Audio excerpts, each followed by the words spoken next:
0971. Call the office at 572-0383 or 572-0215. Rev-Up St. Lucia, the alpha of radio. Rev-Up St. Lucia 95.9 FM presents a program that puts your mental well-being first. Mind Matters. Hosted by Dr. Julius Gilliard, St. Lucia's own psychiatrist, taking you inside the conversations that shape our mental health. From stress, relationships, and parenting to workplace balance, youth challenges, and mental disorders. Every Wednesday from 10 to 11 a.m., Dr. Gilliard brings expert insights, real stories, and practical tools you can use. Tune in for Mind Matters on Rev-Up St. Lucia, because at Rev-Up 95.9 FM, your mind matters. And Mind Matters brought to you the compliments of The Landings, a tropical sanctuary, and also by Forsyth. Mental health is the foundation of our well-being, yet too often it's overlooked. At Forsyth Mental Health Solutions, our team, led by a licensed psychiatrist, provides personalized assessments and treatments for depression, anxiety, psychosis, dementia, and more, bringing expertise, compassion, and solutions that make a real difference. We also provide forensic psychiatry assessments, mental capacity evaluations, and workplace training and seminars, giving organizations the tools to support employee mental wellness. For more information or to schedule a consultation, visit us at the Top of Your Hospital, New Wing, Castries. Call 459-2234, send a WhatsApp message to 584-9498, or email us at forsych.mhs@gmail.com. That's forepsych.mhs@gmail.com. Our professional staff will be more than willing to assist you. Visit Forsyth Mental Health Solution and let us build a future where mental health is prioritized. Because when minds thrive, so do people. It's now time for Mind Matters, hosted by Dr. Julius Gilliard. Dr. Gilliard, it's good to see you again. Good morning. Thank you, Andre, and good morning, St. Lucia and the diaspora.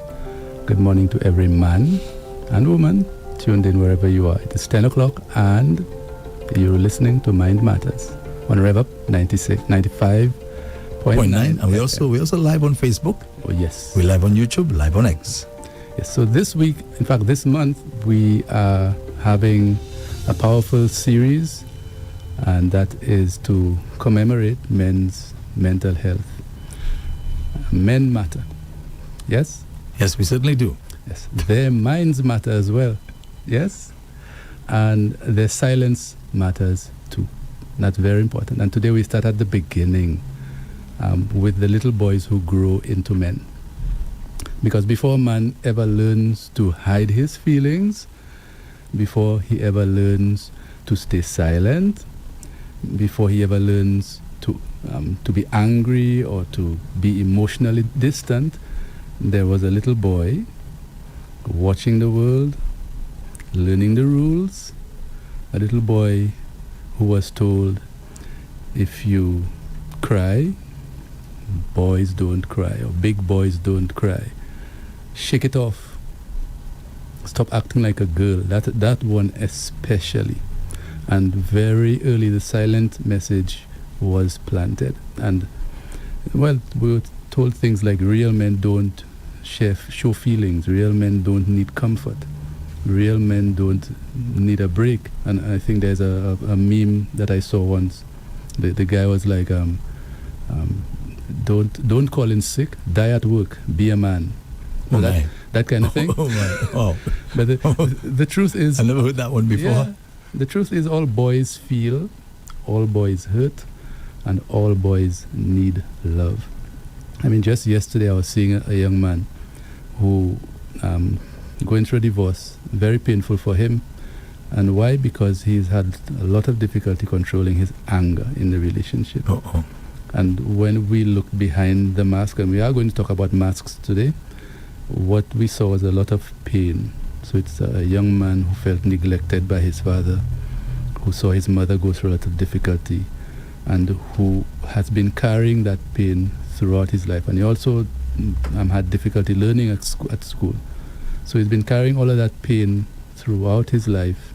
And now that he's in a position where he feels there's nowhere else to go, he now had no choice but to come in to see a psychiatrist. Now, what if we had mental health available throughout the island?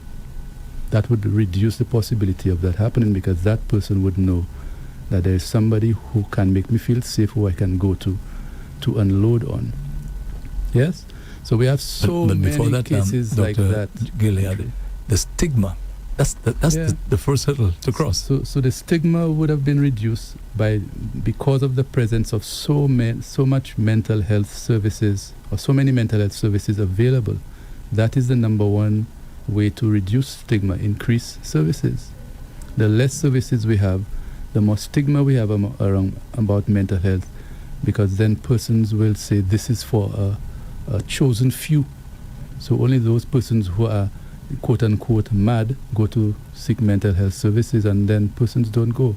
But if we have more services, before we had health centers around the island, we had one or two, and persons still used to say it's persons who are sick who go to the health center. Now everybody goes to the health center for whatever minor ailment that they may experience. I get you. Yeah. So I mean, we have to start at the beginning, and what we have to start talking about is the family. And I know that's something you, Andrea, are passionate about. We must understand that parents love their children, and you have children, right? Mm-hmm. And I'm sure you love them to death. And the parents want to protect the children as well, and especially boys. We're talking about boys today, but very, very, very often that protection sounds like be strong, don't cry, stop being soft, man up. My research shows something very surprising. Little boys actually cry more than little girls in the first 5 to 6 years of life. Really? Yes. So boys feel deeply, but they are taught to hide it. So at home, boys often receive... Sorry to disturb you. So you're saying at the beginning, as you said a while ago, at the beginning, we would cry naturally. Because we're feeling hurt, we feel pain, so we're crying naturally. But somewhere down the line, somebody taught or told us. Yeah, well, in that era, they are told to stop being soft. Girls who cry, I mean, I've heard things like you have girl parts, this kind of stuff when parents see little boys crying. Yeah, but boys, what they receive is a lot less emotional language than the girls do. They also receive fewer comforting responses. When you say emotional language, what do you mean? Like they don't get the like, what are you feeling? Are you feeling sad? Are you feeling angry? What may be happening? What need may you have that you want to express? It's That's so true. fewer comforting responses and more pressure to be tough. And not because the parents don't care, but because that's what the culture has taught the parents. Now, if you turn to the schools, that's another training ground. So boys are more likely to be punished a lot more harshly than the girls are. They are more likely to be teased for being sensitive. They are more likely to be pushed into competition and aggression. I mean, I went to St. Mary's College, and I can tell you all of what I have found about the way schools affect boys. I went through it there. So it's a training ground for boys, putting layers around their emotions. I don't know, I can use the analogy of a Chinese doll, the doll where you take out one and you see another one inside, right? And you take out one. So the more you unwrap, or the more layers you take off, the more things you find inside of them. And that has been my experience from my therapy. Were you there at the time when they were giving calots? Of course. I got my share of calots, and we couldn't complain. And I mean, I was a boy. I had a squint, I had a cross eye, and I was one of the smallest boys in my class. So I for sure couldn't complain. I for sure couldn't complain.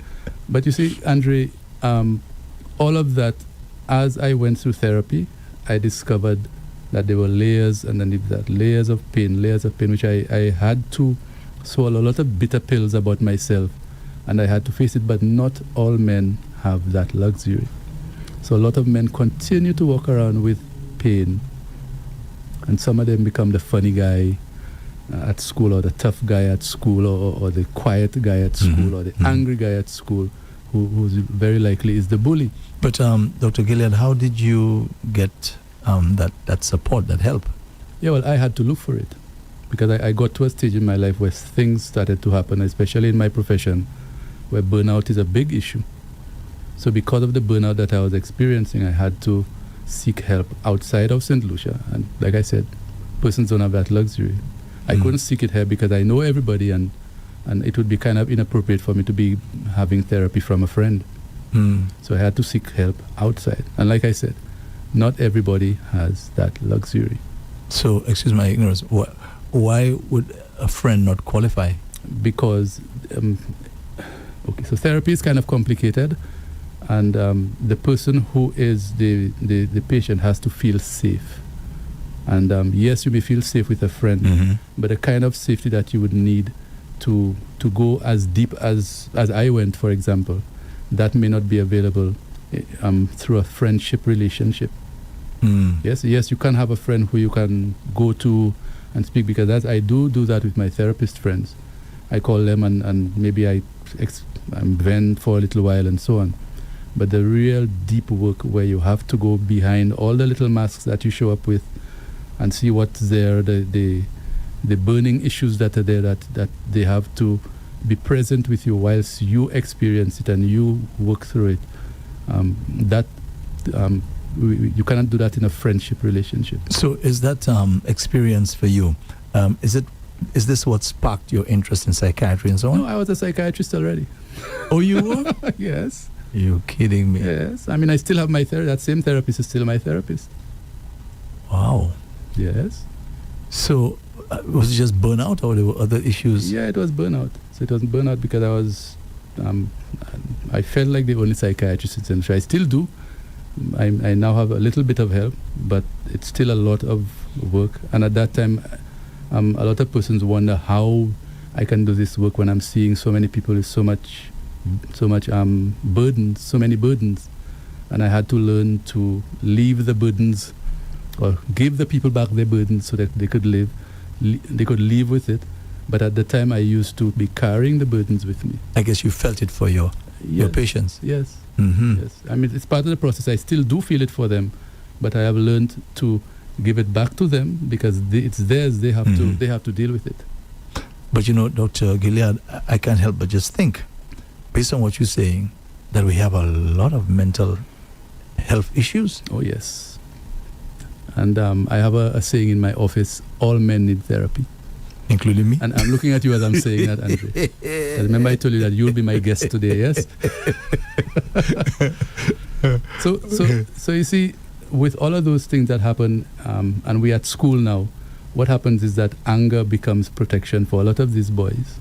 And then you have persons in society saying that the boys have no manners, and the boys, all kinds of names, and it's because they're using the anger to protect the emotions that they feel inside, because they were told that expressing emotions is womanly, or expressing emotions is weakness, and those kinds of words. And those who are silent are because they don't want persons to see inside, to see what they're experiencing, because they don't think that they'll get help, or they don't feel safe with anybody else. So another aspect of society is religion, and even our culture.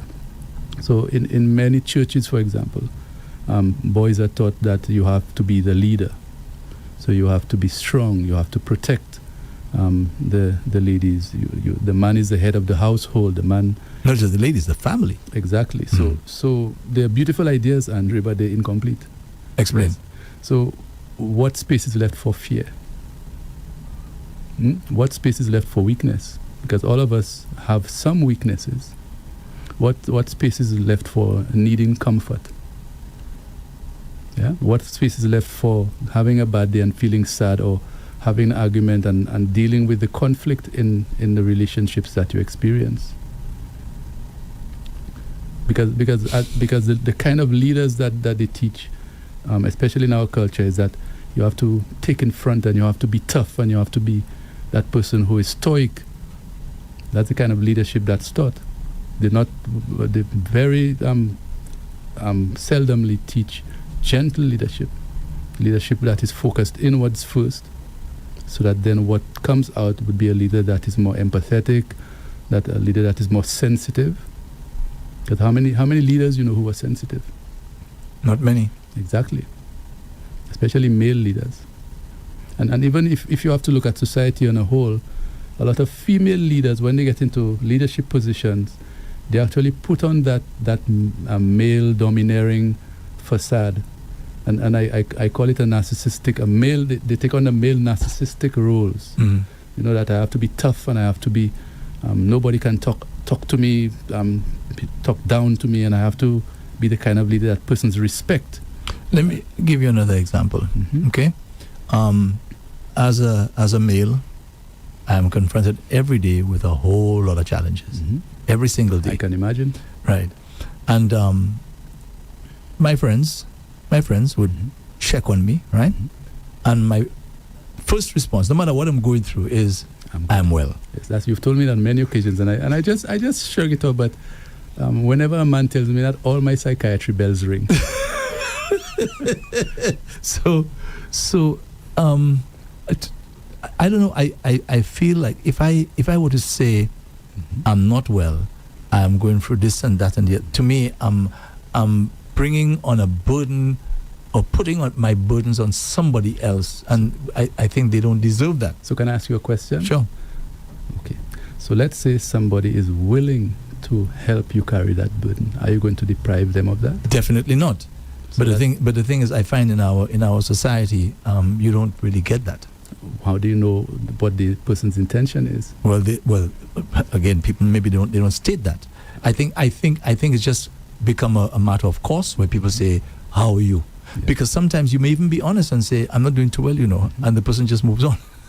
they haven't even realized what you said. Have you ever had that experience? Of course, many times. Okay, so then those persons you can placate by telling them, "I'm good," but somebody else, for example, you have a psychiatrist asking you, "How are you?" and you're telling him, "I'm good."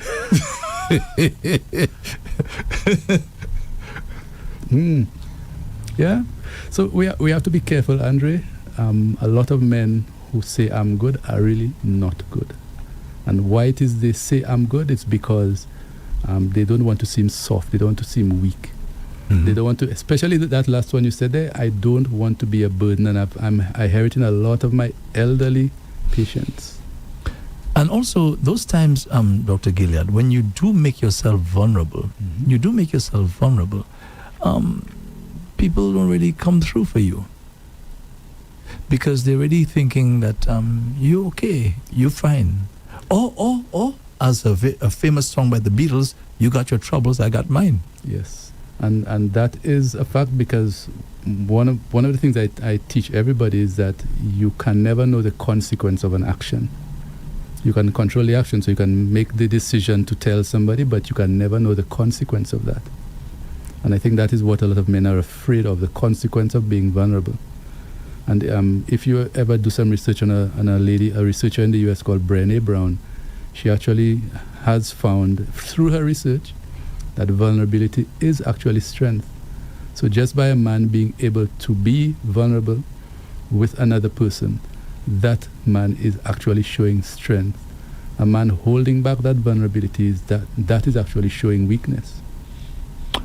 Well, maybe some of us men have just developed that response, that I've just got to be strong, because if I'm not strong, nobody else will be strong for me.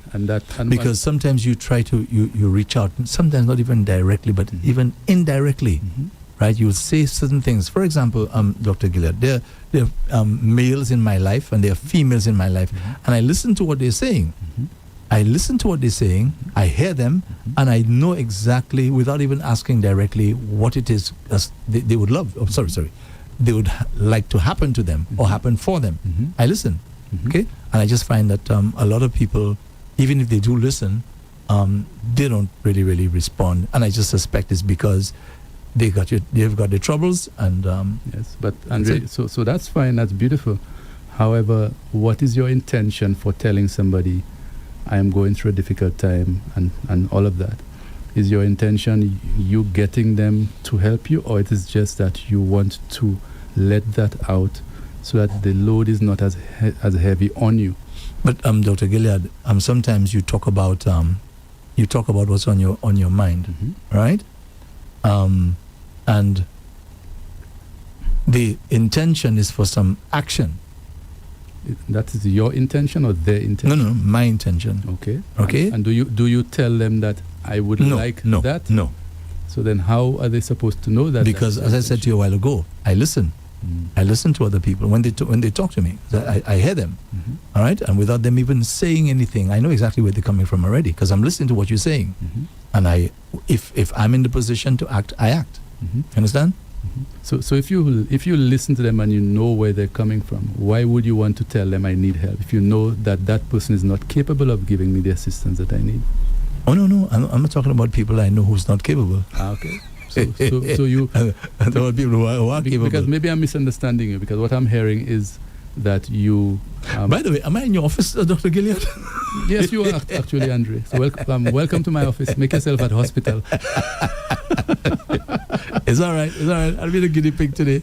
Yes, go ahead. So what I'm hearing is that you at times don't want to say how you feel because you know those persons and you hear the way they speak, and you know that they won't be able to offer you the comfort or the help that you need. No, I'm saying in life, Dr. Gilead, you have many friends. You have friends who are up there, friends who are in the middle of the road, and then you have those who are, quote unquote, the lower echelons, right? You have all these friends. And say, for example, one of those from the lower echelons were to come to me and start to a story. All right, they usually start with a story. I know where they're coming from already. I already know. So if I'm listening to what the person is saying, I hear them, I think they want me, without saying it directly, that they want me to assist them. All right? And I spring into action because I listen to what you say, I hear what you say. Now, you have those now, as I said, you have the middle and you have those in the upper echelons. And then now you express your feelings, you say about a particular thing that you may be going through and so on. And it's like people feel that because maybe of who you are, right, that you ought to be able to manage yourself. Yes. So you see, so that comes to another issue that men I find have, and that is difficulty with boundaries. So not everybody who comes to you for help, you need to help them. And I think that's one of the issues. The same young man I spoke to you about from yesterday, that's one of the issues we uncovered yesterday, that because he grew up in a household where he saw his mother having difficulty, he took on the hero role. So he left school very early, went to work because his mother was having a difficult time, and started to be the helper for everybody. And I mean everybody. So everybody would come to him with some issue, he would help. Anybody at work would have an issue, he would help. Works 10 to 12 hours a day, leaves one part of the work, finishes, goes to another part, finishes, and is just always on the move because he always wants to help. And that's the hero mentality that some men develop. We have to learn to set boundaries, because saying no is very important for a man. Because a man continuously saying yes affects the way that his nervous system responds. And I think we spoke about the autonomic nervous system last week. And a man who's always saying yes is a man who's always in fight or flight. Now, Dr. Gilead, I was very, very careful to say, if I'm able to, if I'm in a position, right, to assist, then I would. Yes. So whether you're in a position or not, Andre, there are times you have to say no, because you have other aspects of your life that will then be neglected by you continuously saying yes. Not continuously. Well, whether you have the means or not, but saying yes. For example, let's say your partner may be expecting you to be home early tonight because she maybe planned some dinner or some surprise for you, and then something comes up and you have the means and you decide to do that for somebody, and then you get home late and she is now irritable and the night is spoiled and so on. That affects your relationship. And of course, with your children as well. Exactly. Yeah. So one of the issues that I developed through my practice is that my relationship with my son suffered. Yeah, and that is one of the things that has happened with me, and that I'm still in the process of repairing, because saying yes all the time does not benefit anybody. We have to learn to say no, and no is a complete sentence. You don't have to explain why after you say no. You say no. And even science shows that persons who continuously say yes develop more cancer, develop more autoimmune disease, develop more high blood pressure, develop more heart disease, develop more obesity. Why? Because they're always in fight or flight. So their body continuously secreting cortisol, and they don't do well. And then later on they may develop resentment, because imagine saying yes to somebody and then when you need them, that's what I hear, when I need them, they're never there for me. And that's still fight or flight, because it's called festering. Yes, because you're developing resentment towards the persons who you would have said yes to in the past. Yeah. So what I want us to do, I guess part of what I want us to do today is I want the audience to especially men, I want men to call and to respond to a few questions. So what were you taught about being a man? Maybe you can start, Andre. And were you allowed to cry or ask for help? And what mask did you have to learn to wear? And there are many masks that men wear. Let me see if I can find some of the masks here in my notes. And to the women, if a woman wants to call, so what did you expect from men? And what did society teach you that, or did society teach you that men must always be strong? So we really want to hear from the men and women out there to see how we can put perspective to this. Okay, so we'll do that after we take a little break. Dr. Gilead, Yes. This is Mind Matters with Dr. Julius Gilead, brought to you with the compliments of The Landings, a tropical sanctuary, and also by Forsyth. Mental health is the foundation of our well-being, yet too often it's overlooked. At Forsyth Mental Health Solutions, our team, led by a licensed psychiatrist, provides personalized assessments and treatments for depression, anxiety, psychosis, dementia, and more, bringing expertise, compassion, and solutions that make a real difference. We also provide forensic psychiatry assessments, mental capacity evaluations, and workplace training and seminars, giving organizations the tools to support employee mental wellness. For more information or to schedule a consultation, visit us at the Top-of-Your Hospital, New Wing, Castries. Call 459-2234, send a WhatsApp message to 584-9498, or email us at forsych.mhs@gmail.com. That's forepsych.mhs@gmail.com. Our professional staff will be more than willing to assist you. Visit Forsyth Mental Health Solution and let us build a future where mental health is prioritized. Because when minds thrive, so do people. This is Mind Matters with Dr. Julius Gilead on Rev-Up St. Lucia. So, Dr. Gilead, welcome back. I think it's a good time maybe to announce that we're ready to open up the lines. Yes. Just before we Sure. open up, No problem. I just want to mention some of the masks that men wear, and the first one is the stoic mask, and it's the mask where boys are taught that big boys don't cry, and men are taught to show no sadness, no fear, no emotional expression, and the world sees them as strong. Yeah. But inside they feel numb and they feel isolated, and that usually leads to depression, poor communication. I'm sure lots of women will agree. Men in their lives sometimes don't know how to communicate, and truly they don't, because they feel so numb inside, and that usually leads to suffering and broken relationships. Another mask is the athlete mask. So men hide behind physical strength, and they hide behind fitness, sports performance. And worth is measured by winning, yeah, by toughness, by injury denial. So I'm dying on my bed, but I'm all right.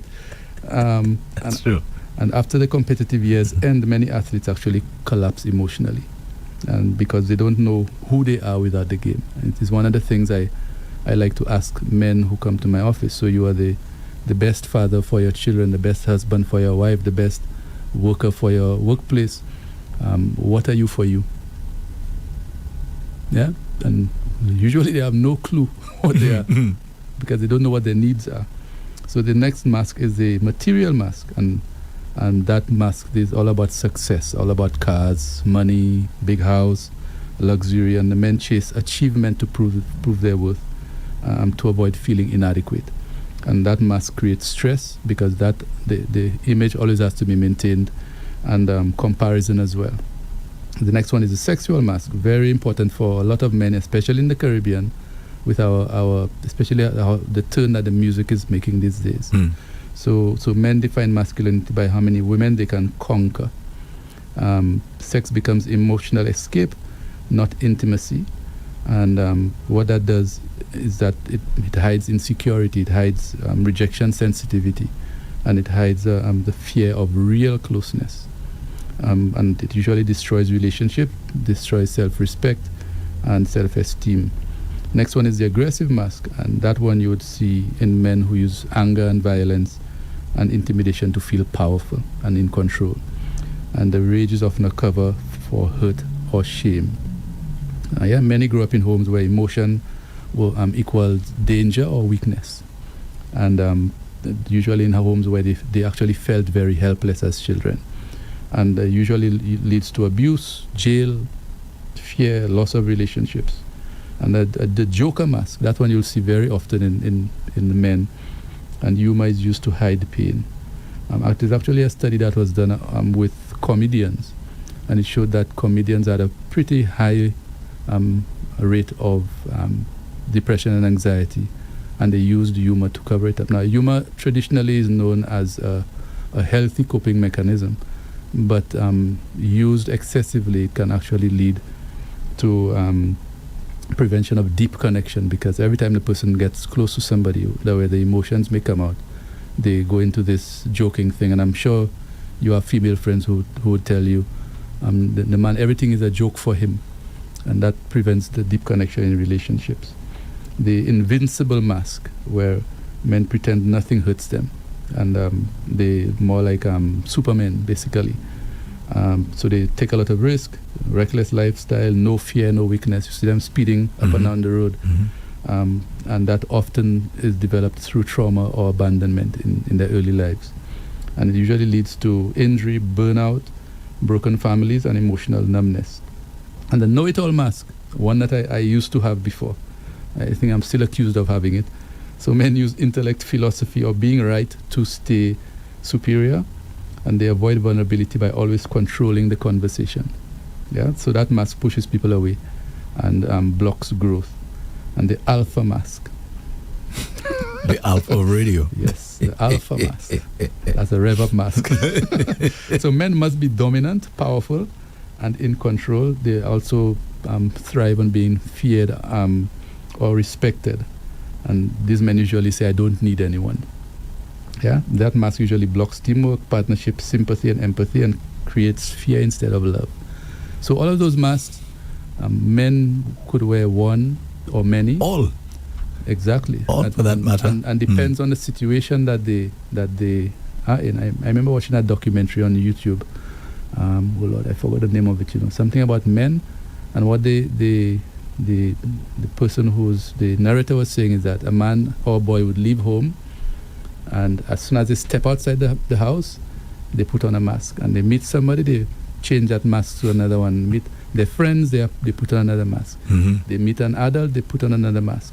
They meet somebody else, a girl, they have to put on another mask, and that they just go through life masking, and the real man inside, or boy inside, is hidden. It's like the Chinese doll analogy I mentioned, and it's not healthy because it usually leads to a lot of stuff later on in life with the mental health.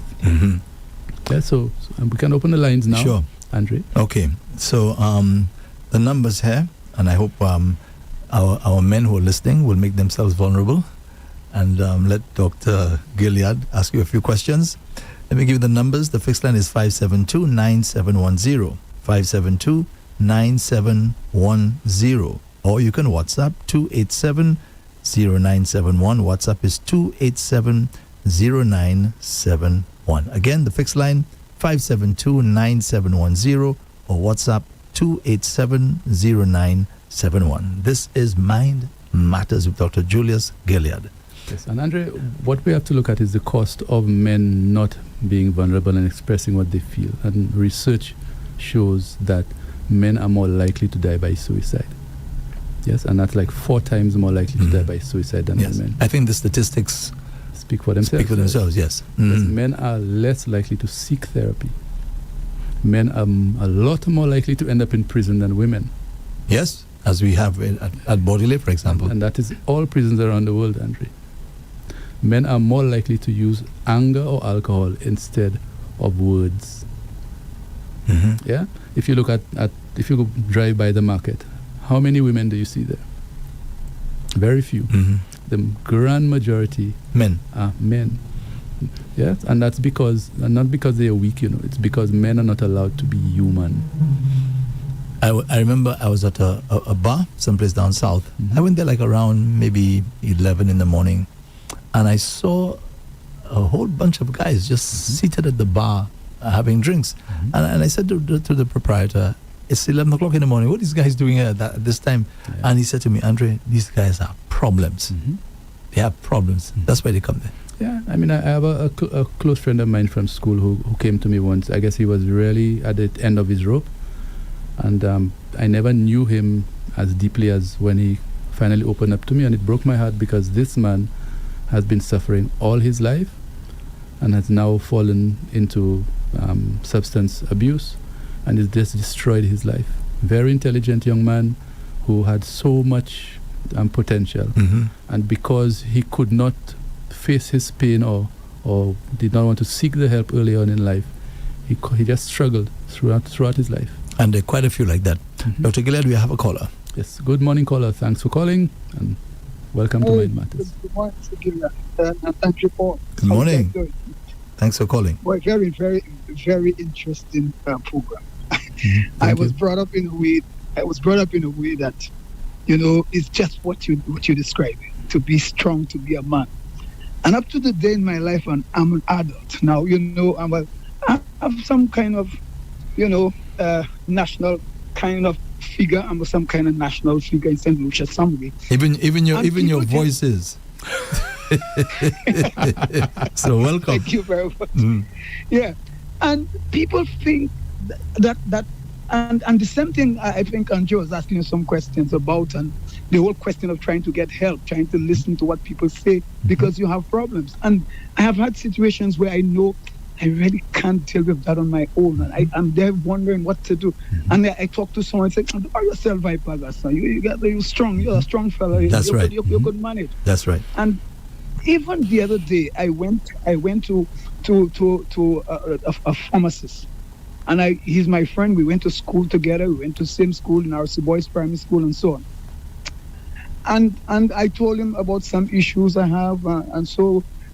With my knee, and he was like, "You're a strong man, you'll get over it." I said, "But I'm trying to ask you some questions as to how to deal with it, how I must go up about. Although I'm having these medication that they give me, but I still feel that there are other things you can do outside of just taking pills and tablets and so on."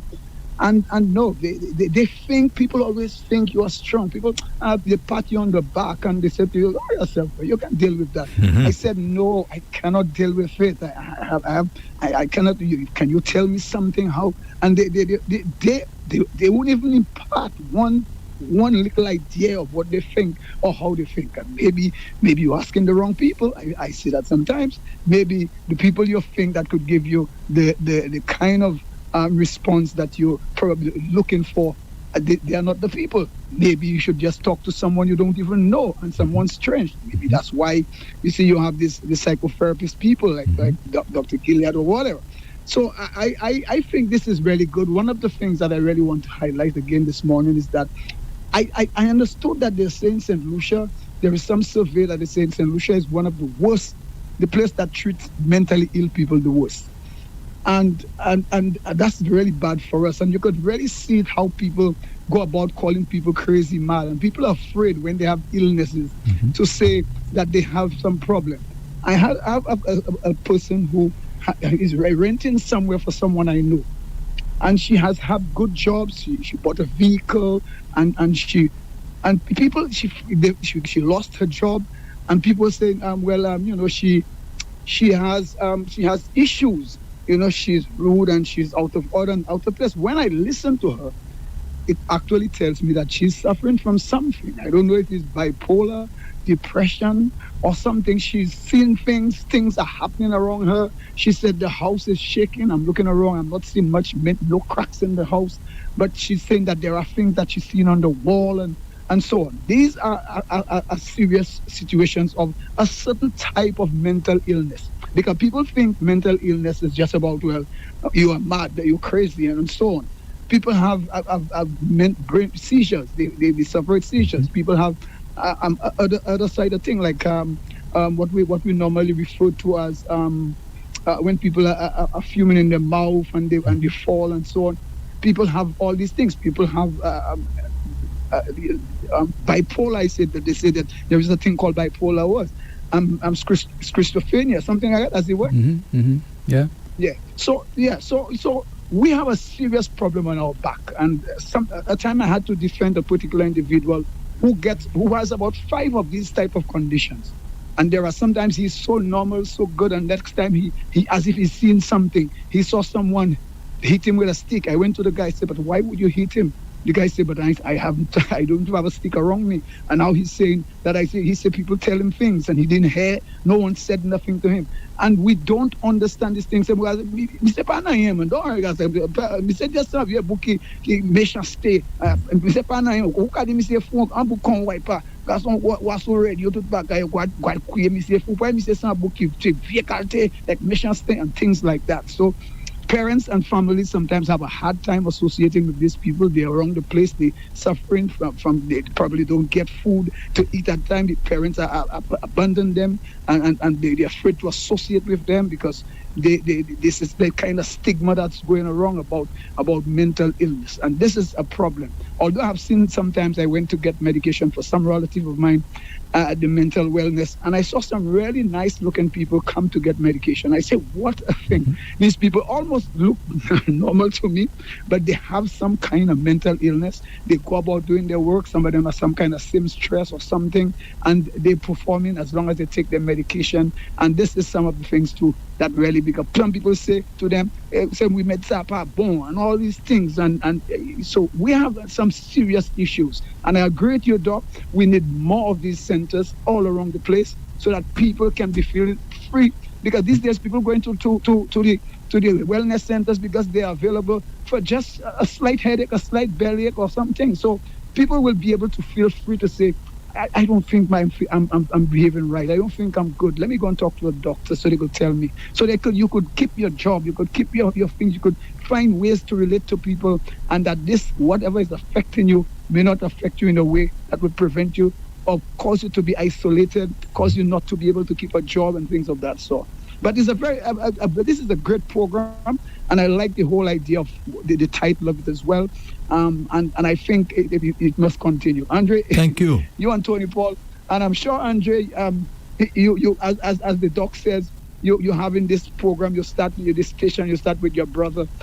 There must be a lot of things that is inside of you that leave Andre alone, man. Leave Andre alone. Let me deal with him. I'll deal with him, don't worry. So I really do. I agree. So I don't want to take your whole show because I probably have too many things to say. So let me give you your opportunity to go along with Andre and do your work with him as well. Thank you so much for that call. Thank you, man. Much appreciated. Yeah. Thank you very much. Yeah, thank you. Okay, my brother, you take care. Now, we really have to commend him because he actually made himself vulnerable there. Yes, you understand? And this is a very difficult thing for a lot of men to do.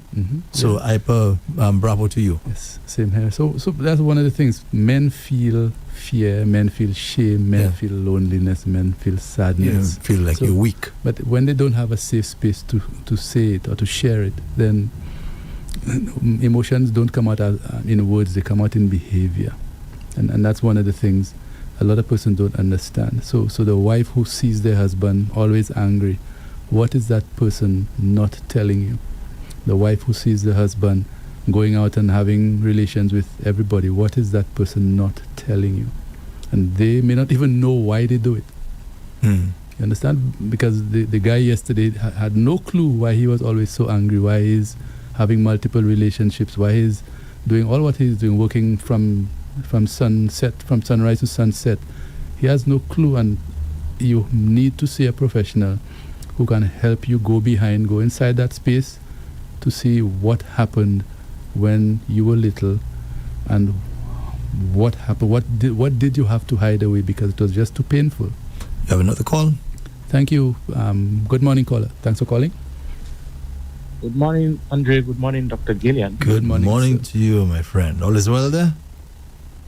Everything is okay, Andre. All right. You hear him? Yes, yes, I hear him. In a very low tone as well. Okay, no, I'm okay. You're well. Okay, yeah.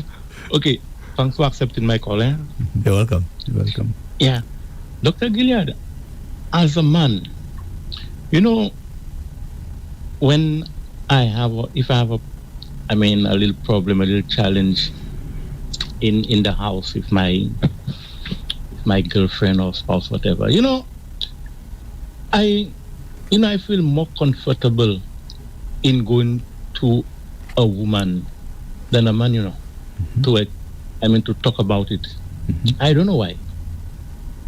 Yeah. I really don't know why, but I feel comfortable in telling a female my situation at home than a man, because one of the things I can say, maybe if I go to another male, that will make me appear very weak. Here we go again. Yeah, you see, that's the thing. That's one of the things I have done in life. Anytime I have a problem in my life, even in my life, I rather tell another woman than I tell a man. See, because sometimes you hear the man saying, I don't know. To me, the woman, the female will have a better secret. Will keep it as a secret. But why you want to keep it as a secret? Why? Yeah, I thought you were telling me to I let might it not out. share it as a male will share. You see, why you believe that? But do you mean keep it as a secret, or you mean that the male will tease you about it? Yeah, like it will make me appear weak if I go and tell another man my business. Yeah. But I think it is so on the other side too. If a female has a problem in the house with her boyfriend, she might not go and tell another woman. She might go and tell a man, the opposite sex. Yeah, I don't know why, but this is something I'm trying to find out why it is so. I have a problem, I don't go and tell a man. I rather go and tell a woman, because I'm afraid the man will say I appear weak, or the man might go and tell another man, this man come to me and tell me blah blah blah and so forth. So caller, can I ask you a question? When you were a young boy, who did you feel safer with, your mother or your father? My mother. There you go. So that's why you feel safer telling women things, okay. Because that's where you learned was a safe space. So you learned that women are a safe space where you can express emotions without being judged, without being shamed, without being told any kind of derogatory thing that you have to be a man or big boys don't cry. So that's where you learned that. And so I think it is always so with the male? Very likely. And even with the women who go to men, a lot of them, you may ask them, where did you feel safer? They may tell you with their father or with an uncle or with a grandfather that they were able to go to those persons because they made them feel safe. Okay, thank you. You're welcome. Thanks you very much for calling. Thank you. Yeah. Thank you. Well, I guess he got the answer to his question. Yes. So, Andre, imagine a 10-year-old boy who comes home crying because maybe he was called names or he fell and bruised his knee. And instead of being comforted, he's told, in the case of being called names, defend yourself, stop crying, or man it up, a little bruise that day. Yeah. So what he learns is that you cry and you either get shamed or you're told that your tears really don't matter. And sometimes we think that it's only the father saying those things to the male children. The mothers do it as well. Yeah. And women, men really do police men but women do it as well. I remember I gave a talk at a church a few years back along that same line. I was telling them, even the song "Woman Do Like Soft Man," and the women were like, "What do you mean? But woman do like soft man?" But we were like, "So what is a soft man?" Did they tell you? They couldn't tell me, because in their mind, a soft man is a man who cries or who expresses emotion. In their mind, a man needs to be hard and tough, and because he is the head of the household, and that is not fair to men, because men feel fear, anxiety, shame. They feel hurt, and when men are not able to express that hurt in any kind of environment, then that man shuts down, and then it becomes not fair to the woman when the man shuts down. Or as you said a while ago, the man now may choose to go to another female. There you go. And he's expected, despite what's happening in the home, he's expected to remain faithful. Yes. Okay? You're not supposed to go to another female, despite the fact that you've been put down, or or your needs are not being met. And I guess that's the options that society offers the man. So the other female is an option that is offered to the man. So sometimes the men or the other woman are blamed, and because we like to blame, yes, or the man might even blame his partner for allowing him to go out. But the man needs to know that in spite of being told all of those things, I need to find a safe space, and a safe space in another relationship that's not a safe space. Yes, but in his mind at the time. Yes, that is a safe space. You have another call. Good morning, caller. Thanks for calling. Hi, good morning to you, Ray, and good morning to you, Doc. Yes. How are you? I'm good. Good morning. Hi. Doctor, I'm great program. That is a great Thank you very much. Program.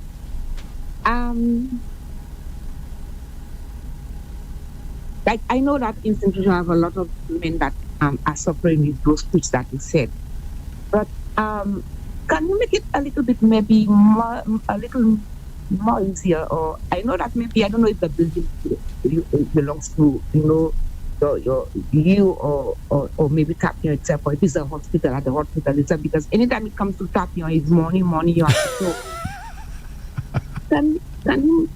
Can you make it maybe a lot easier for men and women that want to save, but more especially the male figures that would want to come to you with these issues and stuff? Because usually going to Tapion is usually with $200 maybe, and then it just keep adding and stuff.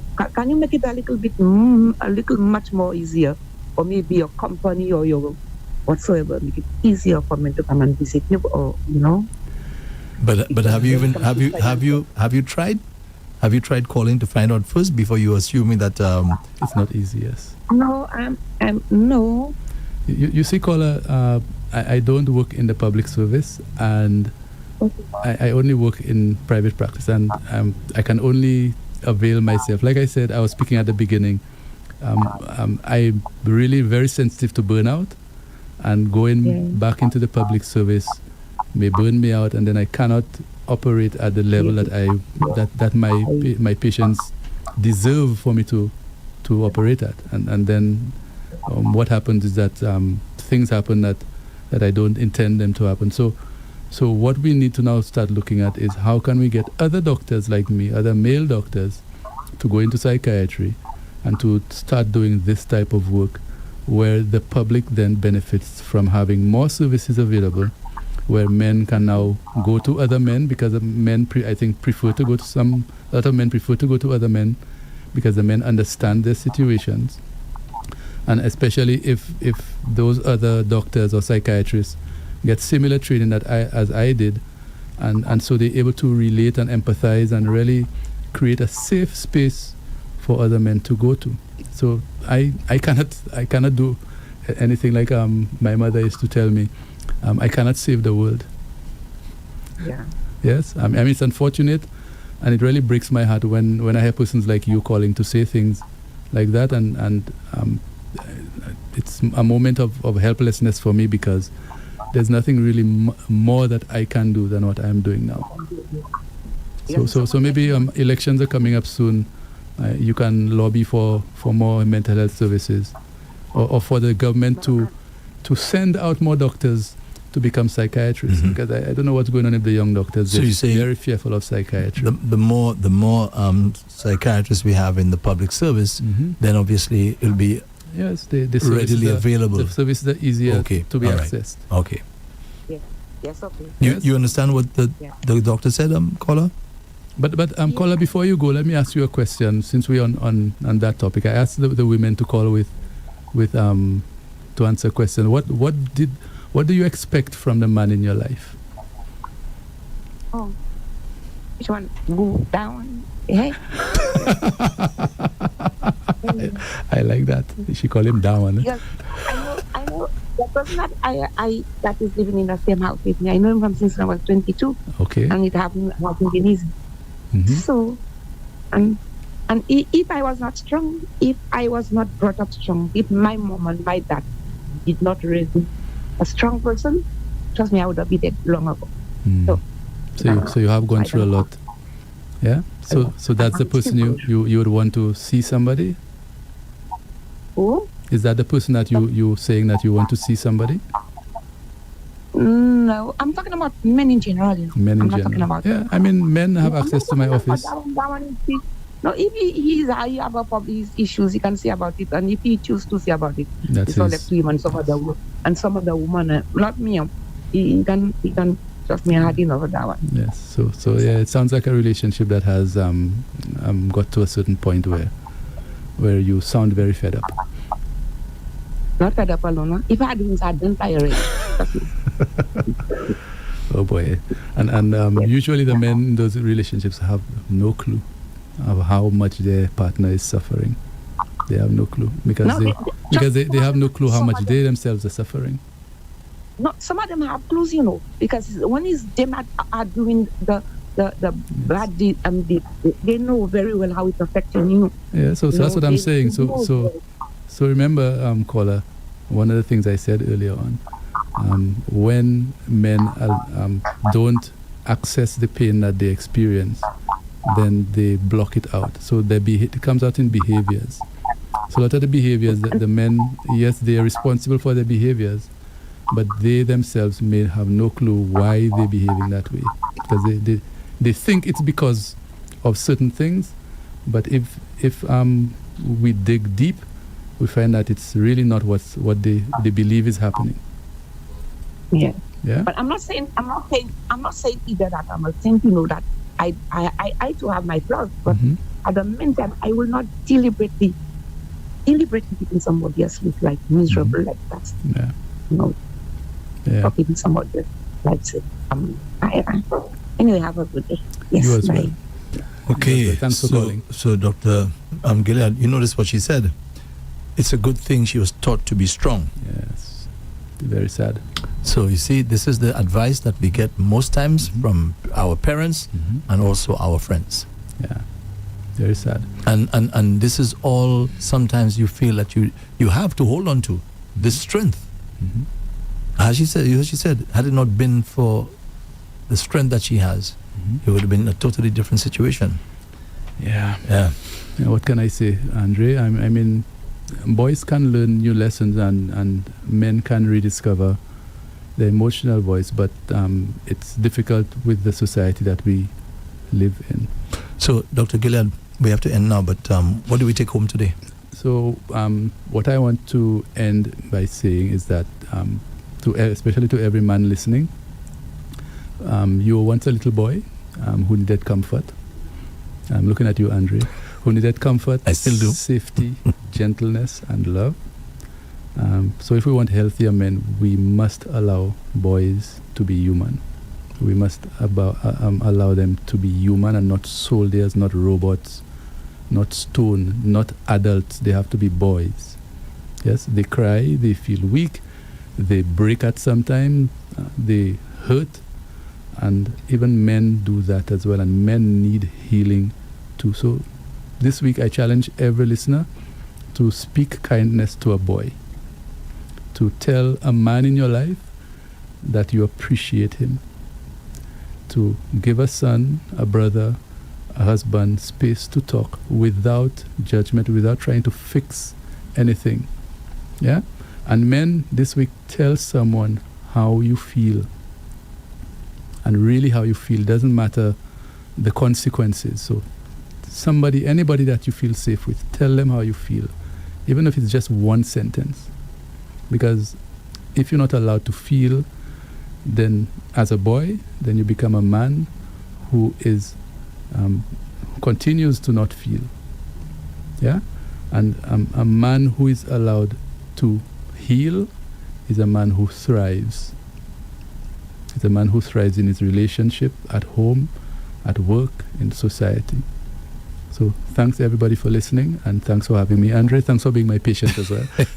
I got caught in that. Yes. And we will continue along these lines next week. We're continuing with men. Yes. And I invite everybody to join us on 95.9 FM, Rev-Up St. Lucia. So thank you very much, Dr. Gilead. I want to thank the men and the lady who called the show this morning. Yes, because I one thing I've learned, Dr. Gilead, over the years, our men don't like to make themselves vulnerable at all. Yes. And to actually hear our males calling and sounding that, hey, I'm human at the end of the day, that was really, really moving. Yes. Okay? So, Dr. Gilead, I want to thank you again for your service. This is the only program I know that is dealing specifically with mental health issues. Mm-hmm. So I really want to thank you for giving that service, and also for choosing Rev-Up to have that timely intervention. I want to thank you for that. The pleasure is mine, Andrea. As long as it is to spread my mental health agenda, yes, I'm here. Thank you very much. Okay, you've been listening to and viewing Mind Matters with Dr. Julius Gilead, heard and seen on Rev-Up St. Lucia every Wednesday from 10 a.m. to 11 a.m. And Mind Matters brought to you with the compliments of The Landings, a tropical sanctuary, and also with the compliments of Forsyth. Mental health is the foundation of our well-being, yet too often it's overlooked. At Forsyth Mental Health Solutions, our team, led by a licensed psychiatrist, provides personalized assessments and treatments for depression, anxiety, psychosis, dementia, and more, bringing expertise, compassion, and solutions that make a real difference. We also provide forensic psychiatry assessments, mental capacity evaluations, and workplace training and seminars, giving organizations the tools to support employee mental wellness. For more information or to schedule a consultation, visit us at the Top-of-Your Hospital, New Wing, Castries. Call 459-2234, send a WhatsApp message to 584-9498, or email us at forsych.mhs@gmail.com. That's forepsych.mhs@gmail.com. Our professional staff will be more than willing to assist you. Visit Forsyth Mental Health Solution and let us build a future where mental health is prioritized. Because when minds thrive, so do people. Rev-Up St. Lucia 95.9 FM presents a program that puts your mental well-being